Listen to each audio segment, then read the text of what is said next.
On the 9th of June, Star Wars: The Old Republic got its most detailed look yet. EA published a full gameplay overview, and the developers sat down for an interview with Xbox Wire. Between them, we got far more detail on how the class system actually works. Here's what we learned.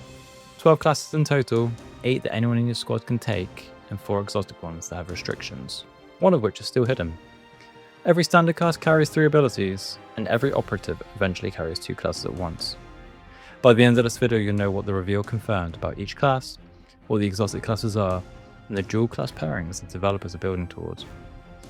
One thing before we start, nothing here is permanent except the exotic classes, so you're free to experiment.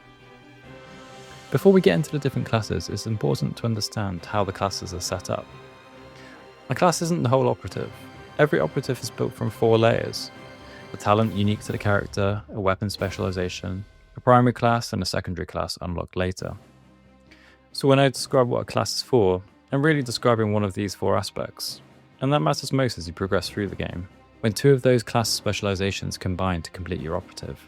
The EA Overview's biggest contribution is the full picture of the 8 standard classes, and what each one is actually for. One important detail is how each class is built from 3 abilities: an ultimate, a standard, and a passive. Group them by the job they do, and they make more sense than reading them in a row. 3 classes want to be at the sharp end. Assault pushes in the close and medium range and digs enemies out of cover. PC Gamer's hands-on confirmed its ultimate, a triple shot paid for from the squad's shared advantage pool. Heavy is the opposite temperament, built not to move but not to die, and PC Gamer confirmed its ultimate too, a rocket launcher blast. Soldier splits the difference, carrying the widest toolset of the 3, melee, grenades, heavy blaster, and its own rocket launcher.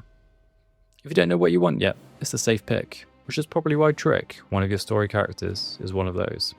It's a shorthand, Assault closes the distance, Heavy holds the line, Soldier does a bit of everything.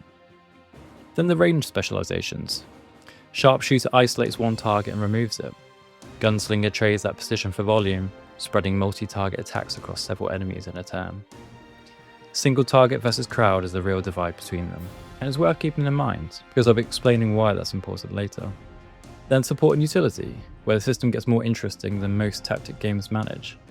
Medic heals and prevents injuries, which matters more than it sounds, since 3 injuries ends an operative for good.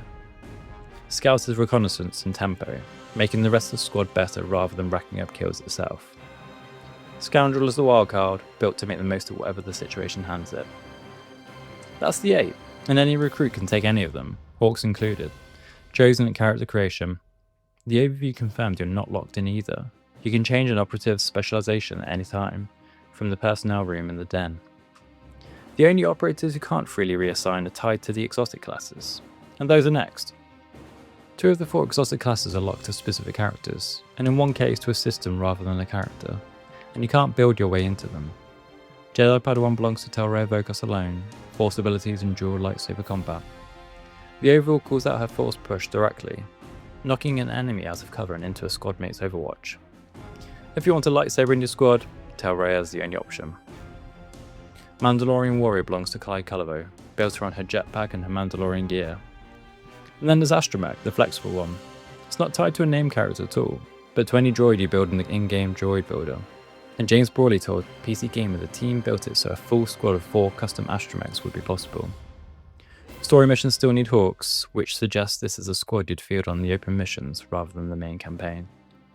That's 3, the 4th exotic class hasn't been revealed, and I won't guess what it is yet. The moment it's confirmed, that's the first thing covered here. Now the part of the new interview opened up, and the part that actually changes how you build. Midway through the campaign, every operative unlocks a secondary class, the same 8 standard options as the primary, so you end up combining 2 classes into one operative. The developers gave 2 examples that show the shape of it. Take the Medic's combat stim, a temporary buff that adds damage and health to a teammate, and put it on a Gunslinger, whose whole identity is firing lots of shots. The buff rides across that volume, so the Medic sets up and the Gunslinger fires. Take the Scoundrel's Identify weakness, which flags an enemy to take a critical hit, and pair it with a Sharpshooter, the single target Executioner. The Scoundrel marks and the Sharpshooter delivers the kill. Those are 2 of the clearest examples the developers have pointed to. Not a ranking, but once you see the template, all 8 classes read as halves of combinations rather than standalone picks. That's everything the 9th of June reveal gave us about classes. There's more coming soon. The Bit Reactor developers are holding a Q&A on the 21st of July, and a video covering everything from it will follow here. As always, subscribe if you want to receive the latest Zero Company news as we approach launch. I'm Joe, and thanks for watching.